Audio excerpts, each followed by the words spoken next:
ভারতে আবারও নির্মাণ শুরু হয়েছে বাবরি মসজিদ। মানুষ নিজের সাধ্য অনুযায়ী কেউ 2টা, কেউ 3টা, কেউ 5টা ইট মাথায় করে নিয়ে আসছে। ভাবুন তো, যদি 1 লক্ষ মানুষ মাত্র 2টি করে ইট নিয়ে আসে, তবে মুহূর্তেই 2 লক্ষ ইট জমা হয়ে যায়। কারণ যখন আল্লাহর ঘর তৈরির উদ্যোগ নেওয়া হয়, আল্লাহর বান্দারা তখন নিজেরাই ঝাঁপিয়ে পড়ে। হাদিসে এসেছে, যে ব্যক্তি দুনিয়াতে আল্লাহর জন্য একটি ঘর নির্মাণ করে, আল্লাহ তাকে জান্নাতে একটি ঘর উপহার দেন। সুবহানাল্লাহ।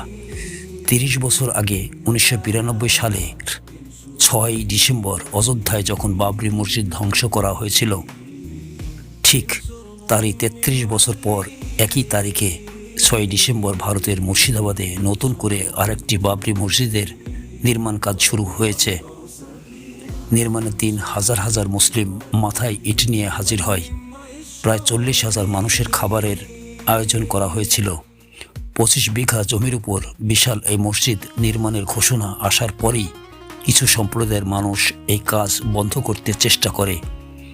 এমনকি হাইকোর্টে রিট দায়েরও করা হয়, কিন্তু আদালত উল্টো রিট খারিজ করে দিয়ে জানিয়ে দেয়, প্রয়োজনে রাজ্য সরকারই মসজিদ নির্মাণের নিরাপত্তা দেবে, এই কাজ থামানো যাবে না। অসংখ্য মানুষ আন্তরিকতা নিয়ে এই নির্মাণে অংশ নেয়। আজ থেকে ঠিক 33 বছর আগে একটি মসজিদ ধ্বংস করা হয়েছিল, আর আজ নতুন বাবরি মসজিদ নির্মাণ মুসলমানদের অন্তরে নতুন শক্তি ও আশা জাগাচ্ছে। মুর্শিদাবাদের এই বাবরি মসজিদ নামটি অনেককে অস্থির করে তুলেছে। মিডিয়া, বিজেপি, কংগ্রেস অনেকেই নাকি এ নিয়ে বিরোধিতা করছে, কিন্তু এলাকার বিধায়ক হুমায়ুন কবির দৃঢ়ভাবে বলেছেন, আল্লাহর ঘর আমরা বানাবই। শুধু মসজিদ নয়, 25 বিঘা জমির উপর হাসপাতাল, রেস্টুরেন্ট, মাদ্রাসা সহ আরও অনেক প্রতিষ্ঠান তৈরি হবে। মোট বাজেট ধরা হয়েছে 300 কোটি টাকা।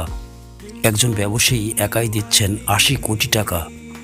শোনা যায়, প্রথম দিনেই বাবরি মসজিদের জন্য যে ব্যাংক অ্যাকাউন্ট নম্বর প্রকাশ করা হয়, সেদিনই এত টাকা জমা পড়ে যে অ্যাকাউন্টের লিমিট পর্যন্ত ছাড়িয়ে যায়।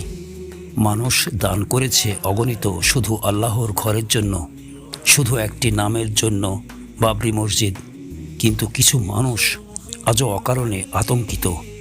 তারা ভাবে, আসল বাবরি তো ভেঙে ফেলা হয়েছে, এটা আবার কেন? তারা বোঝে না, এটি শুধু একটি নাম নয়, একটি মুসলমানদের একতার প্রতীক, বিশ্বাসের প্রতিচ্ছবি এবং আল্লাহর ঘর পুনর্গঠনের মহান উদ্যোগ।